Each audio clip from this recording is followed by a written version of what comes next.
La musique, c'est de l'art. Tout ce qui nous entoure, c'est de l'art. Amis très chers téléspectateurs de Wow Africa TV, bonsoir ou bonjour, ça dépend de l'heure où vous allez regarder la vidéo. Bienvenue sur Wow Africa dans votre émission Pose en cause. Pose en cause di émission bu bees tàkk ci biir télé bu bees di Wow Africa képp koo xam ne ndaaraan la ci pàcc bu mu munti doon dinaa la invité teg la si suma 16 bi ñu daal di waxtaan ci li nga nekk ci biir Wow Africa.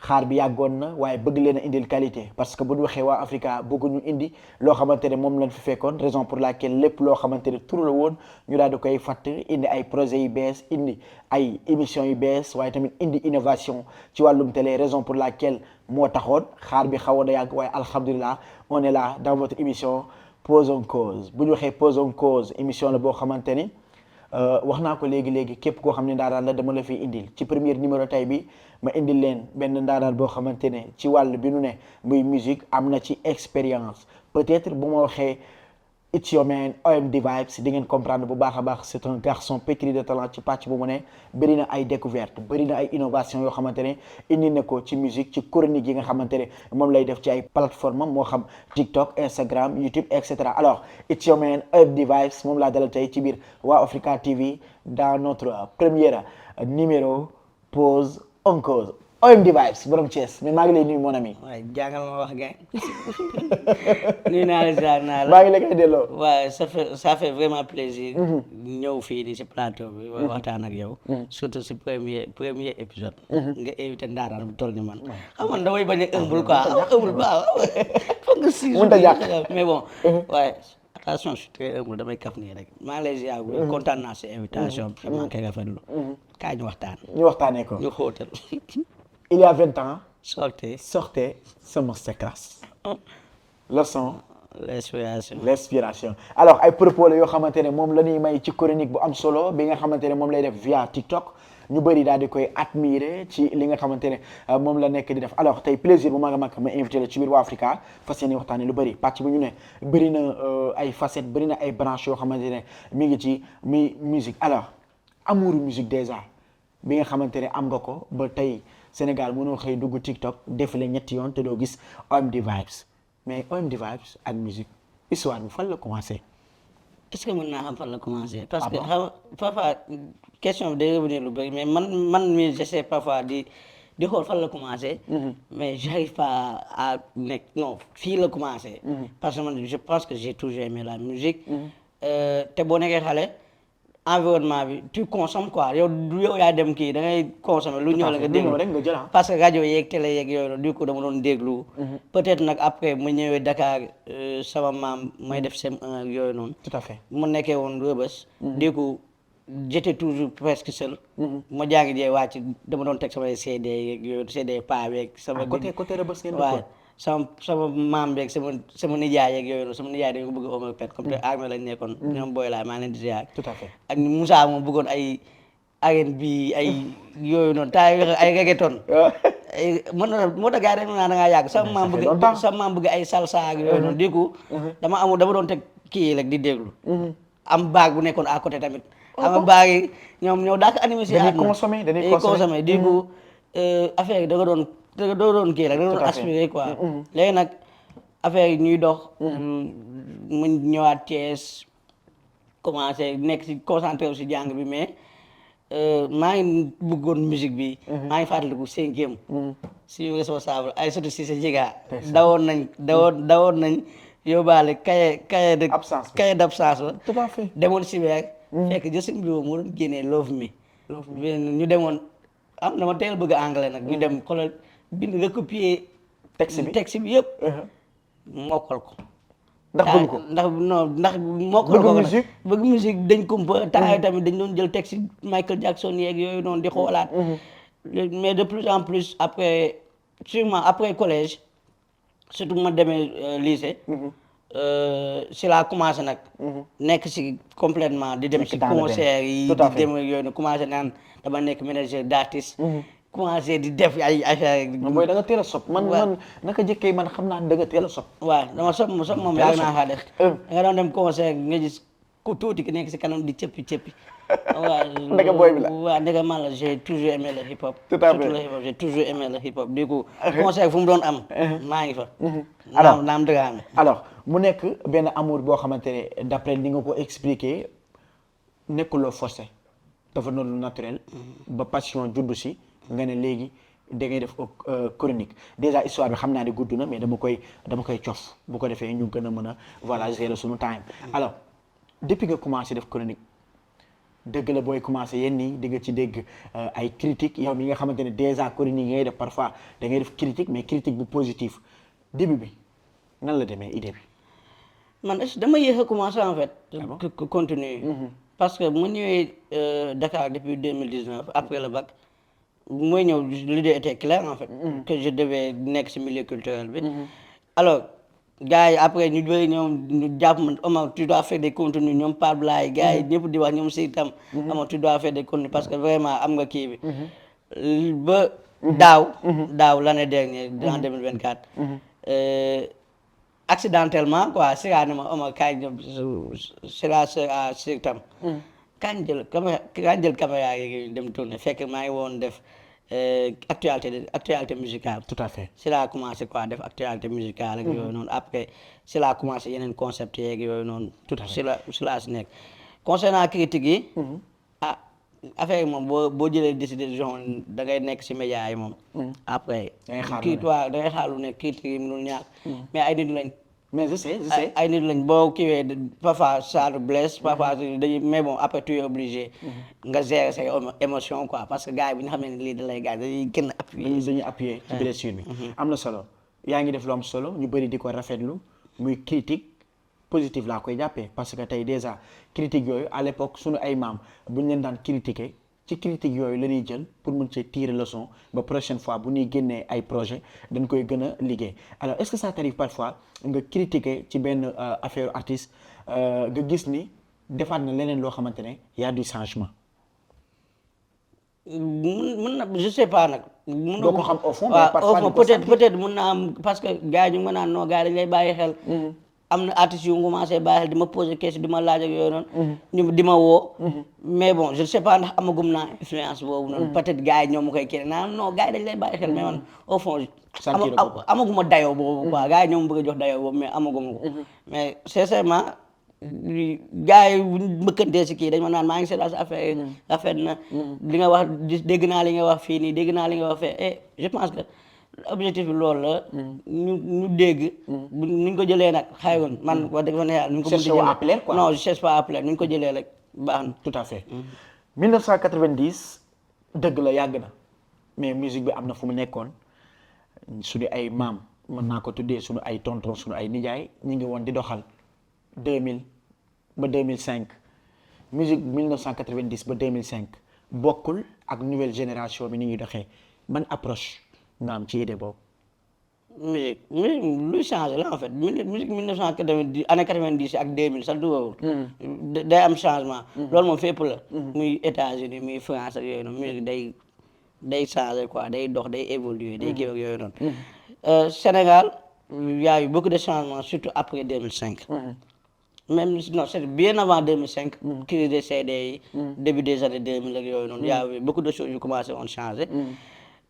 Mais quand même 90 les années 90 les années 80 c'était l'âge d'or. mooy y avait beaucoup de talent yu dajale woon quoi ñoo xam ne gars yi nekkoon seen digg doole. ñoom Youssou Ndour ñoom Baaba Maal ñoom Ismaël Lo. fekk ñoom Omar Pène fekk ñu ngi seen. digg doole Thione Seck fekk ñu ngi seen digg doole. tout à fait. et loolu. instant léegi nag génération doore boobu noonu. amaataguñ ko. bien vrai que y a eu des pépites benn par benn. surtout entre 2000 ak 2005 moom mënuñu laa wax ñaata artistes ñoo. bari na ñoo fël après fayaat. dëgg la yaa te pourtant. très talentueux. très talentueux. seul le talent ne suffit pas. non ça suffit jamais. mu ngi si football mu ngi si musique mu ngi si domaine boobu mu ne talent kese doyul. il faut liggéey il faut am yeneen paramètres aussi. parfois ñun dañuy ŋàññi parfois artistes sans pourtant xam. lu ñuy dund jeunesse bi. xam lu ñuy dund xam problème yi ñuy toog seen gën a ñu jékki-jékki kenn disparaître ñu ne waa kii liggéeyul waay kii lu fekkee ne y a une histoire derrière à chaque fois. tout à fait. moo tax man à chaque fois j'essaie de comprendre les choses. di gaay non man je sais non parfois moom nga taper fort mais je sais que ni defoo ko critique bu négatif. wala defoo ko pour kii. juste que ni da nga bëgg mu avancer alors nouvelle génération bi wax nga léegi de 90 à 2005. nouvelle génération bi ban approche nga am ci ñoom. nouvelle génération bi. ils sont en train de faire le chemin ah. ñu ngi def lu ñu fekk ci jamono quoi. parce que gars yi parfois dañuy wax. mais dañuy fàttali ni crise musicale bi nii. si àdduna bi yëpp la en fait. boo demee France même débat ñuy tënk fii léegi musique bi baaxul bu njëkk moo daak. nga dem États-Unis c'est la même chose. da nga naan non musique li nekk si lii ak lii ak lii. débat bi ça chaque fois day posé wu. tout à fait. mais quand même amélioration am na côté technique côté kii léegi la def son mais paradoxe bi loolu la quoi léegi la def musique gën a yomb. léegi la studio gën a accessible léegi la affaire yi gën a avancé. auparavant et son yi léegi lañ gën a am ay possibilités. mais paradoxalement léegi la musique qualité bi di gën di régresser quoi. et là j'arrive pas à comprendre c'est très difficile à comprendre gars yi ñu ngi siy débat di xool lan mooy problème beeg yooyu noonu. tout à fait. mais quand même. c'est bon non il faut poser la question. OMD Vibes. Alors bu dee ku law solo si vous venez de nous rejoindre ça c'est bien que ni tey dañoo am OMD Vibes fas yéene waxtaan ci musique fas yéene waxtaan ci lu bari du ma ko may dara nag parce que moom bu toogee du may dara gars yi alors tey top. pensée locale pour agir globalement. da ngay gis artistes yi léegi ku fël tak niveau international. alors que ni yow amagoo pensée locale sa base xamaguñu la am na ay rythme am na ay sonorité am na ay gambe yoo xamante ne mi ngi fi nga ne ko fi ñukk ne non à l'échelle internationale lay viser ban approche nga am ci loolu. alors man amoon naa si benn approche. mais que benn débat dafa changé sama approche complètement parce que si tam sax laay wax bu ñu demee woon RTS. par rapport ak musique. man chaque fois dama koy wax. musique benn langue la muy mélodie. jàpp naa ne affaire bu neexee rek. neex na quoi bu neexee rek neex na léegi yow mën nga nekk Sénégal. def jazz. bu neex bu jaar yoon. àdduna bi yëpp bëgg ko. bu dee jaar na yoon. mën nga nekk Sénégal. def mbalax bu jaar yoon. àdduna yëpp bëgg ko mais gars parfois les artistes affaire yi marché la quoi. jënd ak jaay la. dañuy dem ci marché bi loo fay proposé. man xam nga yow du ma ñëw fekk nga am. carotte bu bëri ma ñëw di la jaay carotte. non ma jaay carotte. waaw peut-être dama lay jaay peut-être dama lay jaay supame wala ma jaay la leneen ak leneen. donner recevoir la. tout à fait. une proposition. qu'est-ce que tu proposes. mais mënu mu ñëw américain nga ñëw di ma proposer benn musique boo xam ne man maa ko def rek. sama booy ñoo la ko dàq téeméer junni yoon. mais est-ce que du complexe wala ñàkk xam la. non peut-être mën na bañ a doon complexe. ñàkk xam quoi parfois tamit gars yi am nañ seen feeling. am nañ seen kii ak yooyu noonu. am na artistes yoo xam ne lii lañ bëgg a def. loolu moo leen influencé loolu moo leen neex. dañ leen koy may parfois. mais quand même c'est bien de passer local. parce que ba léegi man j'ai l'habitude de le dire on n'a pas encore exploité. tout à fait tous les richesses yu ñuy am. et c'est vraiment jot na quoi léegi la gën a yomb. comme ni ma technologie bi léegi la gën a yomb dem. Matam kii ak yooyu nu jël seen rythme am ko seen base de données après gars yi buñ ko utiliser beatmaker yeeg yeneen léegi la gën a yomb. tout à fait nag ministre de la culture na si xalaat. gars yi proposé kii dem def ay banque de son. suñu instrument yëpp. comme ça beatmaker yi mun si dégoot di tëgg ay affaire am na solo parce que. il est temps quoi. alors il est temps ñu exploiter suñu ressources yi nga xamante ne moom la ñu am y avait un ami un célèbre ou bien. mën naa ko tuddee un célèbre peut-être pour ma bañ a jaar si tur bi dañu doon waxtaan mu ne ma Youssou Ndour bëri na ay rythme yoo xamante ne waalo gii la ne la moo tax xale yu ndaw yi mënuñu dem Casamance jël rythme yi fa ne jël gamme yi fa ne ñëw waalo Dagana parce que Dagaj imagine nga jël Dagaj liggéey ko pour proposer ko à l'international peut-être loolu yow di nga jël sa culture dëkk nga exporter ko moom mooy gën fuuf que ngay dem di àbbi loo xamante ne déjà nekkul sa réew nga ñëw tëggaat ko pour dem proposer waat ko loolu day xaw a doy waar alors est-ce que jàpp ni recherche bi wala ouverture musicale bi dafa des. alors man loolu saa bi ñuy wax ouverture musicale bi ñuy wax proposition man je passe à Touré Kunda. Touré Kunda ñoom ñu ngi nekkoon Casamance. à tous les influences muy soose yi. Casamance moom tout à fait Casamance y a tout quoi y a soose yi ñu ngi fa. Joola yaa ngi fa. Pël yaa ngi fa tous les influences. tout à fait bu ñu demee France pour imposer wu ils ont pour seen ay soogu baa la ñuy def seen ay leneen ak leneen da ngay sant bien vrai que base bi dina am bu toog quoi mais les autres sonorités da ngay xam ne lii da nga koy dégg xam ne lii Sénégal la jógee et je pense que si loolu lañ war a commencer si lañ war a nekk sa gars yi ñu ngi si parce que gis naa mouvance afro mbalax beeg yooyu noonu ils essaient de moderniser les choses et nañ gën a pousser si loolu nañ gën a pousser recherche bi si loolu parce que jàpp naa ni foofu mu la affaire yi nekk foofu lañ mën a indi proposition bu bees si scène musicale bi gars yi nañ utiliser suñu instruments yi c'est très important c'est très important it's your man OMD Vibes wax naa ko léegi moom la ñu dalal ci Pose une cause émission bu bees tàq bi nga xamante ne télé bu bees animateur bu bees at bu fresh ah waaw mais mënut a ñàkk loolu xam nga ni mooy loolu bu doon ñàkk mooy loolu nga bañ ma ko wax yëpp xam nga ni loolu booy mënul ñàkk mooy nag mais télé bu bees la alors am na solo mais dama bëgg a dugg ci benn critique bi nga xamante ne peut-être sa pensée la yaa toog xalaat ko jàpp ni dafa amoon ñetti artistes yoo xamante ne dañoo niroo li ñuy def peut-être loolu sa idée la sa gis-gis la sa jàngat la cité woon nga Mia Guissé Wally Seck Amadeus nga ne dañoo niroo li ñuy def alors Amadeus ren moo nekk artiste de l'année ci Afrique Rap Music Galsen Music Awards Mia Guissé révélation la Wally Seck c'est l'artiste du moment alors ci yenn idée nga toogoon ba ne danoon drôle li ñuy def même bu fekkente ni critique positive la en fait booy def vidéo boobu y avait 3 sorties ñoom ñett ñoo defoon actualité en fait et je me suis basé sur par rapport ak lu génn si 3 sons yi génn da ngay déglu c'est comme si tu écoutais les mêmes sons et peut-être c'est pas contre les artistes en fait parce que man Amadeus je l'aime bien j'écoute sa musique taawu Sénégal si laa def sama critique bu gën a constructif Wally yaa ngi naan ay artistes du moment Wally il est là depuis 10 ans moo fi nekk Mia nekkatul révélation elle est là depuis 3 ans 4 ans mu ngi bomb te wa arrêté mais léegi nag mooy lu ma wax ci Mia mooy ce sont les mêmes thèmes les mêmes son Mia par la force di nga si dégg ay di nga si dégg siicu à chaque fois day ñëw mais attends loolu mooy siicu n'est-ce pas waaw non damay toll rek ak ay yeeg yooyu noonu kon boog tous les thèmes tournent autour de lal ba néeg ba bu ma la jàppee mais booy lan loolu dafa neex nag ku ko bañ mais loolu dafa neex ay lal ba mais yooyu la xale yi bëgg mais gis nga xam nga nopp Sénégalais ñu bëri ñu naan waa Sénégalais xamuñu musique bu leen neexee ñu wax ko de mais Sénégalais xam na noppam dafa bëgg noppam bu si daa commencé soof ne da nga naan doy na yaa ñuy commencé tànkal tout à fait gis nga lu tax man je critique Mia sax parce que je sais que Mia elle est quand on découvert Mia si journal télévisé après yaa ngi fa dem may ma ci gaay gongo amul voix bu extraordinaire la am même bu muy nekk si maabu mais elle abordait des thèmes yoo xam ne c'était très intéressant et elle chantait nekkul woon di chantonner nekkul da doon way et vraiment man bëgg naa gis ay facettes yu bëri parce que mën na ko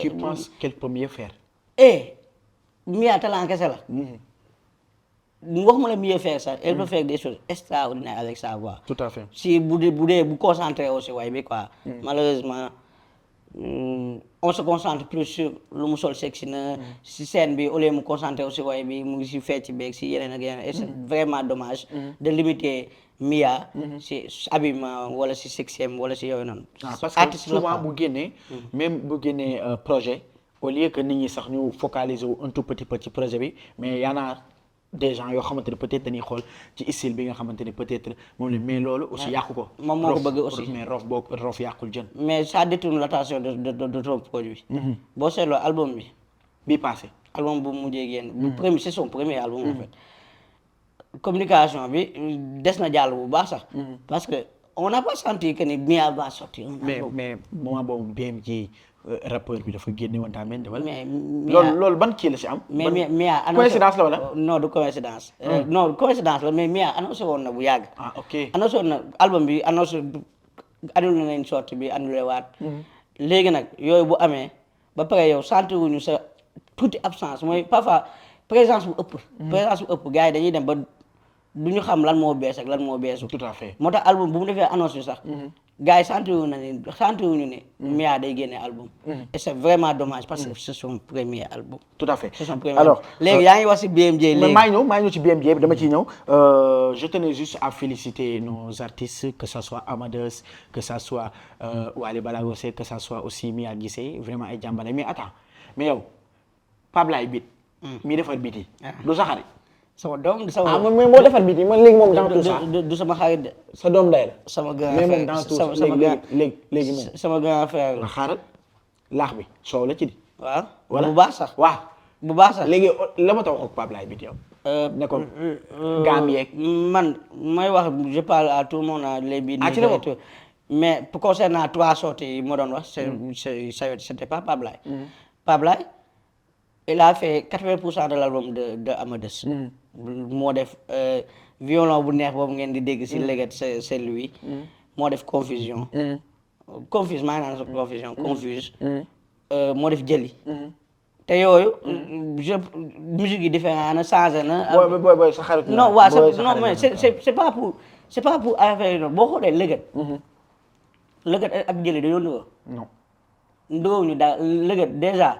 Pape Laye foofu noonu man toog naa nii muy affaire bi ma non lii instrument indien laa jëli. def si lii ak lii ak lii. indien la. am na ay affaire yu bëri yooyu dégg yoo xam ne gars yi pour ñu jouer waat ko nii sax. dañuy am problème tout à fait. parce que dafa tellement jël temps indi ay univers yu bokkul ak yooyu noonu. violon boobu noonu xam ne ñu bëgg dañ la daan kat moo def violon bi. tout à fait. indi différence indi touche yooyu xam ne gars yi bu ñu ko dégg la leen accroché musicalité boobu noonu. Pape Laye loolu yomb na si moom mais parfois à chaque fois man quand je parle damay wax ak ingé son yi damay wax ak beatmaker yi damay wax ak yooyu noonu ah tey ngi yàlla. am na benn affaire bu ma seetlu léegi. beatmaker yi bàyyi leen son yi ngeen di mixé jàpp leen si. mixage bi dafa bëri. waaw bu ne doo leen ay ingé son. non du loolu de xam nga. affaire yi métier bi. ku nekk ak wàllam quoi. ok léegi nag y a des surdoués yoo xam ne. mën nañ def lépp. mën nañ def beatmaking mën nañ def ingé son ak yooyu noonu mais ngir yàlla. jàpp leen si. même boo leen ko mënee bàyyi leen ak ingé son. loolu la ñuy wax ci français. parce que c'est saturé quoi. loolu la ñuy wax on laisse à César. ce qui appartient à César. kon bàyyi leen ak César kaa bi alors mu nekk lu am solo j'en profite aussi di nuyu bu baax a baax Pape Laye big respect for you man gis nañu liggéey bu rafet bi nga xamante ne yaa ngi koy def mais léegi dafa am benn phénomène boo xamante ne dafa ñëw ci musique bi te bëri na ay artistes yoo xam ne comprendre nañu ko muy stream. stream ban approche wala ban explication nga ñu mën a indil ci stream. mais stream c'est l'industrie ça ni stream c'est l'industrie instant nii xam nga gars yi jaayatuñu CD jaayatuñu kii ak yooyu noonu. te bu njëkk ba gars yi mënoon nga génne single après doo si gagné dara. mais même léegi avec nga foog ne artistes yi seen 15 millions de vues ñuy def pas sur YouTube seulement. mais streaming yeeg yooyu noonu dañ si am ay weccit. bien vrai que c'est peu. mais dañ si am weccit. mais est-ce que sénégalais yi public bi comprendre nañu dëgg stream. parce que buñ ko comprendre woon tey sa artiste si mënul def projet génne ci xaalis bu bari investir si mais yow soutien bi nga war a def mooy nga dem streamer ko te ñoom comprendre ñu stream en fait. est-ce que communication bi jàppoon ni dafa xaw a. mais xam nga problème bi mooy parfois dañuy fàttali Sénégal c'est un pays pauvre très très endetté. parfois dañ koy fàtte en fait. non pays pauvre très endetté. léegi loolu parfois léegi. du ñun xam nga ñun parfois dañuy nekk Dakar. ba réalité Sénégal. wëccuñu. que du ñëpp am téléphone. tout à fait que du ñëpp am connexion bu normal. que du ñëpp am. plateforme plateforme que du ñëpp am carte bancaire wala kii visa wala yooyu noonu pour mun a. abonné wu jënd abonnement quoi. léegi nag loolu détails yooyu ça se pose parce que léegi kii du CD bi léegi gars yi jaatuñ kat ban kër ngay dugg léegi gis ko yow CD. c'est très rare. kii lay USB aussi gars yi léegi seen téléphone yi ñuy dégloo. léegi nag mooy foofu lañ mën a jaar loolu mooy stream mooy fi ni ngay dégloo léegi. YouTube plateforme de streaming la gars yi parfois dañ koy fàtte. mais plateforme de streaming la. Audiomack plateforme de streaming la. Apple Music leneen yooyu yëpp ay plateforme de streaming la. léegi boo leen bëggee jàppale seen artistes yi. danañ dem di fay abonnement yi. parce que cherul mois bi 1000 et quelque la. mais quand même boo nee cherul alors que 1000 francs yooyu noonu jënd na ñaari kilo ceeb ak yooyu noonu. parfois c'est compliqué quoi moo tax c'est compliqué. affaire c'est un problème global quoi. dina Sénégal affaire industrie bu doon dox ni gars yi am xaalis dëkk bi neex naturellement gars yi dañ ciy gisaat seen bopp parce que après di nga ne weer bi dee au lieu may fay boog ak yooyu noonu non xaaral jënd sama abonnement Netflix xaaral def sama abonnement kii ak yooyu noonu affaire loolu kese la mais stream instant jamono ji foofu la toll gars yi si lay gagné seen xaalis bu dee yeneen dëkk yi wax dëgg fa neexal c'est très bien payé mais avec l'Afrique moom day xaw de waar day xaw de waar am na solo alors beneen aspect yi nga xamante ne fa laa bëgg ñu dugg world music alors ñëpp tey bëgg nañoo nekk ci niveau bu mel noonu en tant que homme de culture en tant que personne bi nga xamante ne peut-être day wax ci musique am ci expérience ban idée nga am ci world music. alors parfois gars yi dañuy utiliser ay termes yoo xam dañuy réeral en fait. world music dañ ko créé. c'est gars yi parfois dañuy fàtte ni du style musical du genre musical.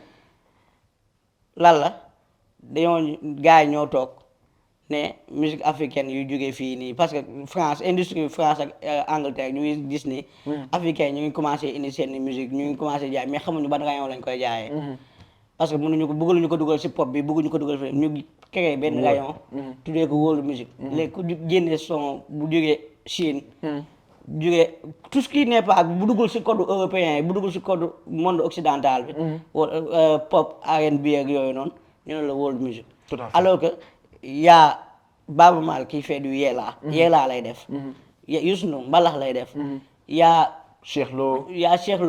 mën naa dem si la dame au pionnier bu Cap-Vert. moom naa lay def. deful world music. blues bu du Cap-Vert lay def. léegi kooku ñaane nañ ko classé. si blues. parce que ñoom dañoo foog ni ñoom. entré wul si code européen. tout à fait léegi nag gis na terme boobu boo seetloo world music gars yi ñu ngi koy commencé bàyyi. États-Unis essai nomination Youssou Ndour bu mujj bi. xam la lañ def. global music. best album global music te c'est du pareil au même jógee world at global. y a pas de différence. gars yi nag parfois bu ñu attardé wu si détail yooyu. gis sa musique moo lay jaay. man du style genre world music du genre musical loolu nag. ñu bëri nag. dina am problème pour comprendre ko. parce que même si artistes yi. da ngay gis ban musique ngay def ban style musique man xam ne world music laa def. alors que yow peut-être yaa ngi def blues peut-être yaa ngi def jazz peut-être yaa ngi def afro pop yaa ngi def leneen yaa ngi def mbalax. tuuti mbalax laay def. mais bon. complexe parfois. non du complexe. voilà man j'aime pas utiliser le mot complexe mais ñàkk xam quoi peut-être. ñàkk xam lu bëri la quoi. et tubaab bi dañoo ñëw entassé ñu si benn kii quoi non liy jógee fee la jógee Afrique la jógee rek mais ñun musique bi ñuy def. ak congolais bi muy def dafa bokk. non musique bi ñuy def ak japonais bi muy def dafa bokkul. léegi nga ñëw ne loolu lii mooy world music. après nag moo tax bu foofu du ma bëgg di si attaque en fait. tout à fait am na solo donc explication yoo xamante ne mënut a woon ñàkk ñu expliquer ci li du mel Galsen Music Awards jaar na fi. bëri na surprise peut-être ci ñenn ñi nga xamante ne gisuñu seen artiste ñu décorer leen ci raaya boobu alors pour yow am na surprise. mais Galsen Awards si boppam. pas bu Galsen tout à fait. Awards yëpp. à chaque fois day am ay non même bu dul surprise day am ay non ñu d'accordul am ñu d'accord ak yooyu noonu et man je pense que c'est une bonne chose gars yi organiser ay awards mais quand même. am motivé quoi. waaw mais am na ay affaires yoo xam ne il faut ñu bàyyi si ak compte comme le hit de l'année. hit de l'année non ñu si dul d'accord dina bëri. parce que hit de l'année ñu ngi ko jox aras. waaw quand on parle de hit de l'année. waxuñu laaj ñu la son bu gën a neex. loolu laaj ñu la ko it ça c'est des chiffres. c'est des rotations. c'est ban son moo gën a dox si année bi. ban son ngay dugg ba sa douche ñu tegal la ko. loolu mooy idée la ne en fait. alors que Aras. tu peux vérifier sur YouTube ñaata millions de vues la def. ak tourné rajo yeeg yooyu noonu. 18 millions de vues. mais xoolal yeneen. y a des sons qui ont fait 3 fois plus ou voire 4 fois plus. vérifier le vues yi. kaay waay. 45 millions de vues. kaay waay kan moo feccul si kaay waay. mooy paa yi def paa yi paa yeeg maire yi xale yeeg ñëpp année bii nii. ñëpp a fecc si kaay waay. mais soit direct kon yow tu veux dire que ni kaay waay moo waroon nekk ci kaw aras. pas forcément. du aras kese sax du kaay waay kese. Arva. Jenny. non Arva. waaw Arva bu jamaan. bu mujjee génn. toj na xam ne dëkk bi yëpp ñëpp jàpp ko. Jëli vérifier ma ñaata la. bëri na YouTube ñaata la fa nekk. bëri na Arfa. Jëli. barki yàlla tey la lépp di leer. non mais c'est pas contre AGBS parce que AGBS c'est un artiste 27 millions de vues. waaw c'est un artiste que j'écoute. C'est un artiste que j'aime son univers parce que vraiment il fait de la bonne musique. On a Jelly qui a fait 32 millions de vues aussi. Ouais. Il fait de la bonne musique mais quand on parle de hit on parle de chiffres. Confuse 51 millions de vues. Non mais Confuse sax peut-être année daaw nga koy boole. Mais quand on parle de hit. On parle de chiffres. On parle de votation si rajo yi on parle de. mais est-ce que yow xam nga ñoom ci ban base lañ ko teg. it moom. ba ne. aras la quand même. it si àdduna bu la neex. peut-être peut-être nag ñoom nee nañ 100% vote la quoi. d'accord. c'est garaaw la booy. kat moo ne neexul. non comme man ñun ñi nga xamante ni peut-être. non alas ma jooy fa dem alas. si son bi non mais non kan moo demul alas si son bi. gars yi peut-être aras fii ñëpp son bi dafa neex de. sama directeur sax. waxuma ne son bi neexul de son bi dafa neex. non je sais mais quand on parle de hit man peut-être mun gënal na ma yenn son yu bëri. tout à fait. mais quand on parle de hit. on parle de hit mais bon 100% vote la woon on respecte aussi vote public bi. nee nañ 100% vote la woon d'accord il le mérite félicitations à lui parce que vraiment. lui aussi def na liggéeyam quoi. artiste de l'année Amadeus. Amadeus artiste de l'année y a pas plus logique quoi. parce que le gars il nous a pondu un album boo xam ne. bu ñu gars yi defaat ko ni 5% dina compliqué de. parce que tellement riche quoi. direction artistique bi. musicalité bi. même si ça parle d'amour. c'est abordé différemment. ba pare non masterclass. SOA Pablaye Beat. SOA Sir Tam. SOA El Studio. SOA ñoom Zoom Beat ak gars yi job si pël bu xaay gars yi job si projet bi yëpp. affaire vraiment nice na clip bi nice na clip bi ñoom Souleymane Dieye c'est top. alors am na solo du ñàkk aussi ñu wax tuuti ci album BMG bi nga xamante ne wax nga ko léegi mën na ko annoncé mu génn waxagu du ma ne def ne hit parce que hit fa mu am tuuti durabilité mais voilà. luy hit sax mais parce que gars yi parfois. hit man yow naa di nga hit. non loolu beneen bi la mais si ab lañ nekk quoi il a sorti un album xam nga parfois gars yi kii boobu la ñuy confondre dañuy confondre loolu dañuy foog ne album ngay ñëw dajale ay hit rek après génne ne album la alors que du loolu gis nga BMJ il a sorti un album surprise deful communication moom Mia ñoo génnandoo album bi kenn waxul si kii wu Mia BMJ a occupé tous les débats gars yi di si wax. da nga bëgg wax ni album BMJ moo suul album Mia. non suul ko. du moom kese moo tax mu suul ko parce que Mia côté communication il a fauté sur beaucoup de choses ak yooyu noonu. mais album BMJ bi moment bu mu sorti bu mu génnee. vraiment man bu doon peut-être Mia li mënoon na suul album bien streamé sur les plateformes nga doon gis première semaine dès le premier semaine mu nekk si premier si yenn kii de streaming yi vraiment respect à lui liggéeykat la tey ñu ngi xaar yeneen projet parce que man xam naa ni dinañu indilaat benn projet. am na solo alors respect aussi à BMJ ñu koy nuyu bu baax a baax lancé bi mu nekk c'est très exceptionnel nañu ko ñaanal mu continuer ci lancé boobu alors damay dugg ci benn aspect boo xamante ne aspect légendaire laa koy tuddee parce que bu ma xëyee su may wax ci Youssou Ndour peut-être foofu légende day taxaw ñu gis artiste bu mel ni Burna Boy Davido jege bi nga xamante ne peut-être ñi ngi koy jege Youssou Ndour.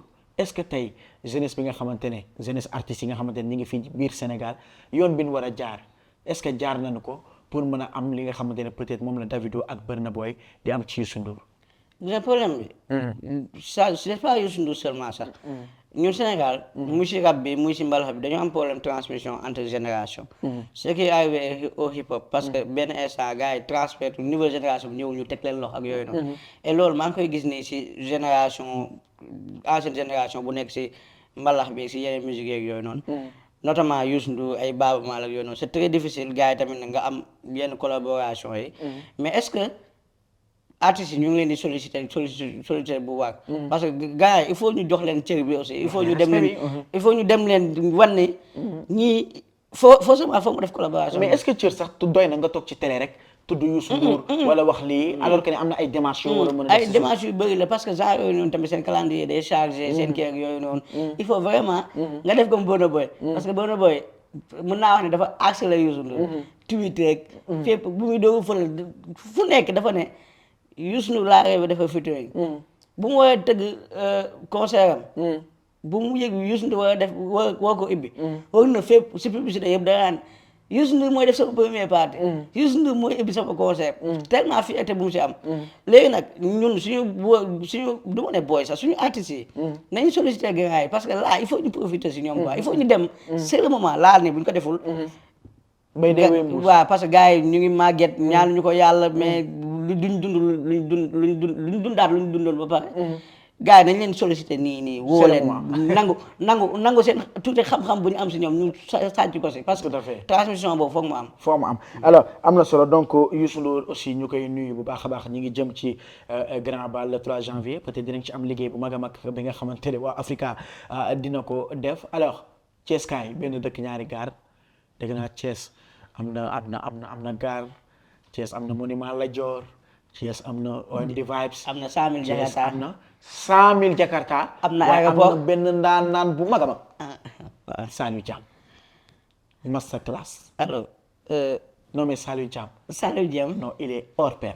waaw Saliou Thiam boo dee Thiès. gars yi mën nañu bañ a gis sama objectivité quoi parce que. te am nga objectif. non xam nga jox ma benn. problème xam nga Thiès ku ko laal nga sama xol. mais jusqu'à quand on parle de Saliou Thiam. Saliou Thiam Sénégal si boppam laa wax. Saliou Thiam moo dàq way Sénégal. ci beneen dimension la ne. Saliou Thiam. moo ëpp talent Sénégal. si côté voix quoi possibilité bu mën a def si voix am mais après il faut savoir que ni industrie bu ñu nekk. milieu bu ñu nekk. ak milieu bu mu munti del sax muy football muy venir talent kese doyul. y a beaucoup de paramètres à prendre en compte. mais vraiment Saliou. il est hors pair. Saliou dama ko dencaloon ay 3 ans xas. ay bal.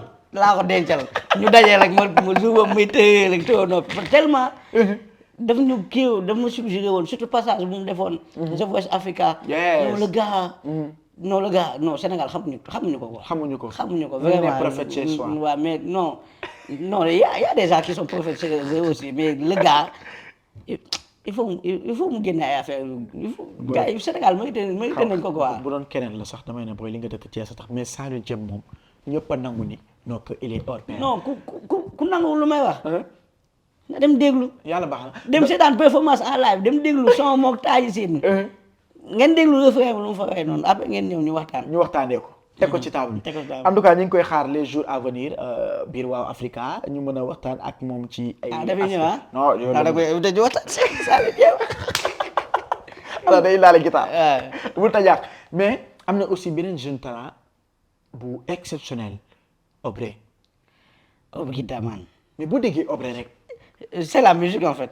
tu dis c'est l'artiste. je ne dis pas la musique mais l'artiste. c'est un artiste parce que le gars yemul si musique kese. da nga koy gis si défi de mode yeeg si yeneen ak yeneen le gars c'est un artiste. léegi nag sama benn pas temps lañ doon waxtaan. may wax mu ne ma parfois les génies. bu ñu leen encadré wul rek day am day doon problème quoi. gars yi ils sont des jeunes ils ont besoin de benn groupe soudé seen ginnaaw. d'être encadré bien encadré. bañ leen bàyyi si seen ay folie parce que waaye les jeunes yi moom gars yi dañuy def ay affaires yoo xam ne. mooy loolu et évidemment dommage qu'il n'est pas productif. tout à fait c'est vraiment dommage parce que le gars. s'il te plaît maa ngi ko ñaan dugal studio génneel ñu ay album génneel ñu ay single yu jàpp si. vraiment mën na ko quoi. mën na ko il peut le faire ah. non c'est mais talent bu laa la wax. oui ma moom Saliou comme lu leer laa la wax. léegi dina laaj téléspectateurs yi. est-ce que tey ñoom pare nañ pour waa studio produire Obré parce que xam nga ñun musique moom dañ cee am wàll. noonu la demee waaw mais luy lool. noonu la dañ cee am wàll. xanaa suñu it bi ñu def barki de moo Ndiaye Souleymane Faye ak Azabes. gis nga xam nga dañoo jógee si. da nga jooy xam nga ñun dañoo nekk si même monde bi lañ nga xam ne dañoo jógee si Saliou Thiam ñëw si Obré Demane ñëw si Azabes bien vrai que ñoom ñetti ñëpp am nañ ku nekk seen particularité am nañ différence. mais bu lenn rek boo leen gisee da nga xam ne ñii ay artistes lañ. kon dañuy wayantuwuñu kenn dañoo ñëw pour def carrière aussi. mais jooy nga de ba nga gisee sorte kii bi. non sama yaram dafa daw bees bi. sama yaram dafa daw mais est-ce que foofu dañ fee taxaw seetlu. parce que dañuy taxaw seetlu. bañ a lu tax ñu taxaw xanaa xam nga waa Africa xam nga ñu lépp luy musique. sport culture en général ñun dañ ciy nekk ci biir ba pare xam nga la moo ci gën a neex damay poser benn question internet yi wax ma ko ci commentaire yi ban duo lañ bëgg rêve bu nga xamante ne am nañu ko gis seen artiste defanteeg featuring ak keneen buñ ma ko waxee ci commentaire yi waaw studio day réaliser rêve boobu en parlant de AGBS mooy njëkk a gis yéen waa Africa moo ko Cheikh Lo ngeen njëkk a teaser waaw lu tax ma gis moo ko si Souleymane Faye mais bon loolu non man naa la cee toll parce que on est au cœur de l'actualité mais loolu dama koy taxaj non loolu may naa loolu bëgguma la ko wax yóbbu ko Thiès may naa loolu mais jusque so featuring avec Souleymane Faye j'ai bien aimé le thème AGBS aussi comme d'hab mais juste benn remarque du remarque critique la sax mais boy non critique la damay ñëw sa plateau critique la loolu mënoo si dara critique là en fait te peut-être c'est pas le producteur c'est pas le maison de peut-être ce sont les artistes mais tu sens que ni man moo dégloo son bi premier tag dama ne maa ngi doon xaar kii quoi Souleymane Faye après boo déglee son ba mu jeex dama ne non lii dañoo def son ba mu jeex après ñu woo paa bi ne ko kaay alors que son bi woowul woon demee noonu quoi ci li nga jàpp non loolu ba fu ñuy mujj man dinaa laaj directeur loolu moo am jaru ngay laaj man maa ngi toog lépp fii la mais booy copain taxawal ma wax la taxaw dañuy waxtaan OMD vibes dañuy waxtaan vas-y doon nga déglu duo AGBS Obri Demane doon nga ko déglu tout à fait échange buy am da nga bëggoon échange non entre il fallait que Souleymane Faye am couplé ci affaire yi tu sens un Souleymane Faye bu ñëw pendant presque 80% ci son bi buy téye ay bac kon boog ay waa yooyu di nekk ci suuf boo seetloo côté bu ñu naan waaw mooy dernier instant mooy bu mu naan sama yaay dee na léegi ñëpp la marqué boo xoolee ci discussion yeeg ñëpp la marqué mais imaginez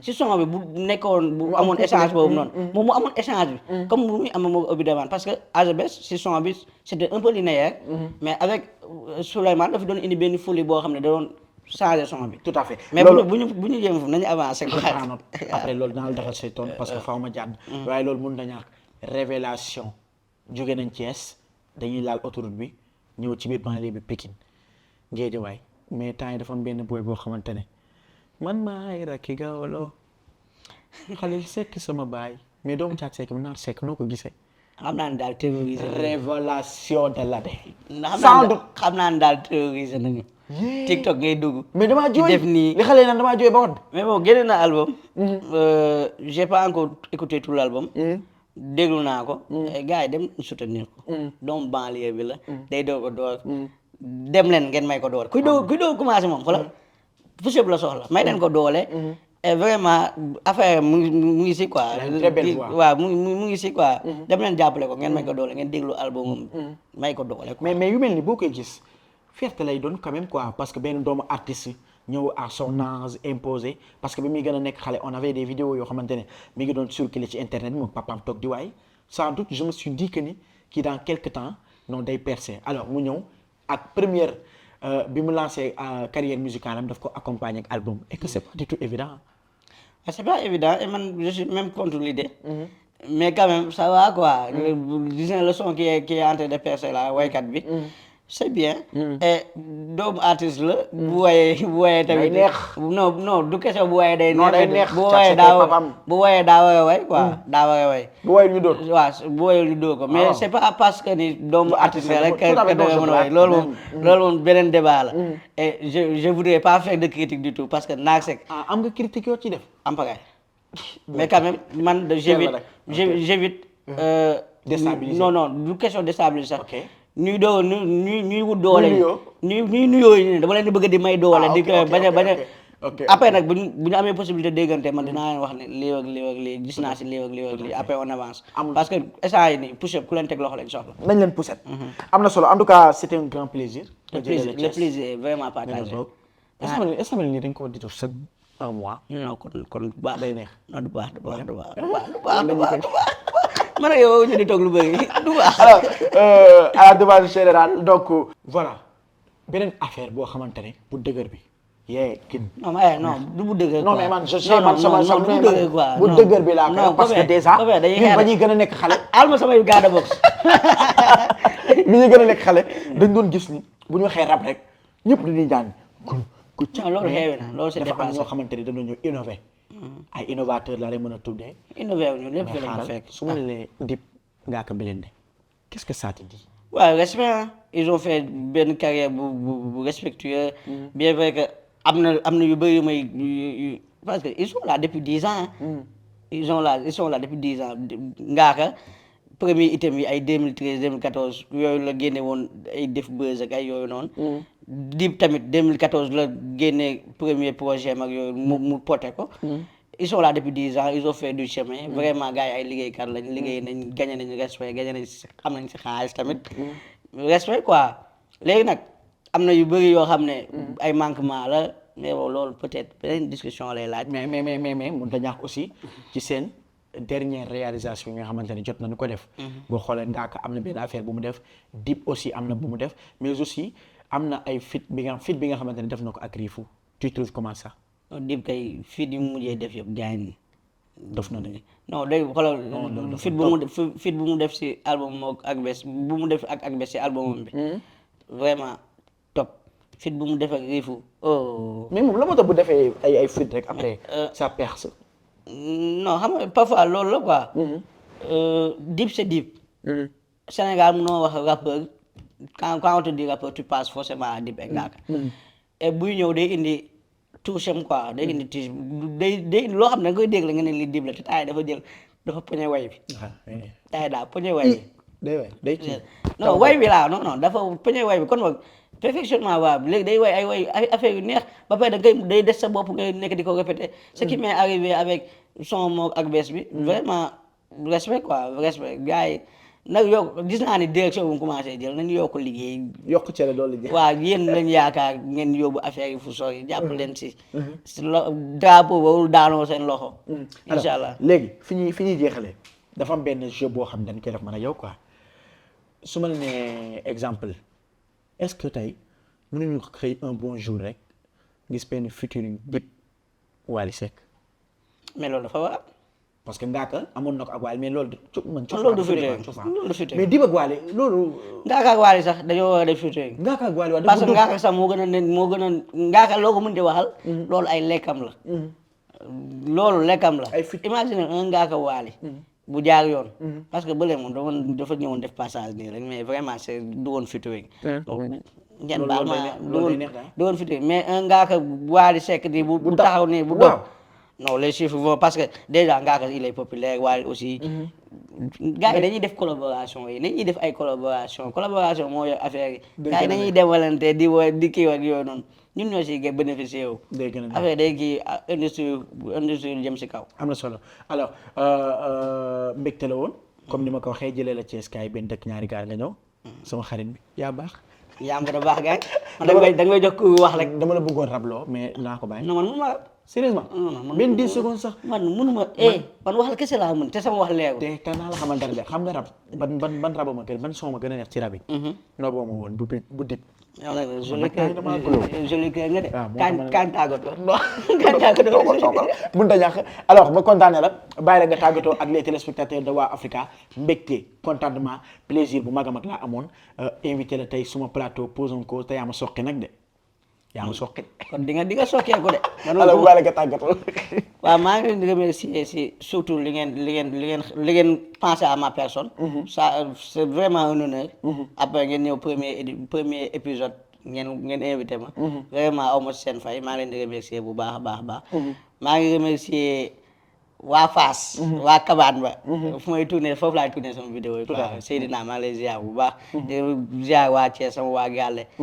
bañ la tudd tur nag sinon damay juum parce que yooyu mënuma ko quoi peut-être bu doon Issa moom yooyu ay na si mais wala moom maa ngi leen nuyu yéen ñëpp jaajëf it was your man OMD Vibes loolu mënul ñàkk it's your man OMD Vibes leçon l'inspiration il y a 20 ans sortez ce masterclass alors merci beaucoup moom laa dalaloon tey merci beaucoup à toute l'équipe technique merci beaucoup à l'international Djibi merci beaucoup à Lamine waaye muchacho tey moom a génne fii ci premier numéro bi ne dafa may sokki Mouthie rond-point Yoff peut-être nulle part ailleurs on peut pas trouver mieux que muchacho donc merci beaucoup pour la tenue merci beaucoup pour les téléspectateurs yi toogoon depuis boobu dinu seetaan ci Pose en Cause chaque mercredi dorénavant di ngeen ko am à partir de 20h dans vos écrans ngeen toog jàkkaarloog Wow Africa TV télé bu bees animateur bu bees Daaru Muxti optique moo ma génnee tey ci lunettes yi bëri na nag ñoo xam ne dañoo jàpp ci combat bi Muxti optique mi nga xamante ne peut-être lunettes yi moom moo fi génnee waaye mucaajo